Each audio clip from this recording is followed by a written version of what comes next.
কোথায়? Clean shave করে ফজরের সালাতে ঘুমিয়ে থেকে টাকনুর নিচে প্যান্ট পরে রোনালদো রিভালদোর মতো চুল কেটে নায়ক নায়িকা গায়ক গায়িকার মতো চলাফেরা জামা কাপড় পরে নিজেকে অনেক স্মার্ট ও শক্তিশালী ভাবা যায়, ডিজিটাল ভাবা যায়, কিন্তু ফেরাউনের মতো ক্ষমতার চিন্তাও করা যায় না। চিন্তা ওরকম মানুষ পানিতে ডুবে মরে গেছে। আরে কিসের এত ক্ষমতা? উষ্টা খেলে মুখ ভেঙে যায়, গাড়ির নিচে পড়লে পিষে যেতে হয়, পানিতে পড়লে ডুবে যেতে হয়, ছাদ থেকে পড়লে দুমড়ে মুচড়ে যেতে হয়, আগুন লাগলে পুড়ে যেতে হয়। আমরা এত দুর্বল মানুষ, কিসের এত আমাদের ক্ষমতা?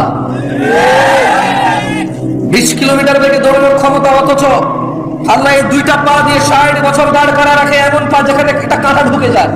এই একটা ছোট্ট কাঁটা আর সুই ঢুকে গেলে হাঁটার ক্ষমতা নাই কারো দেখায়। এত দুর্বল মানুষকে কে সোজা সাবলীল করে হাঁটায়? তাহলে ইবাদত কার হবে?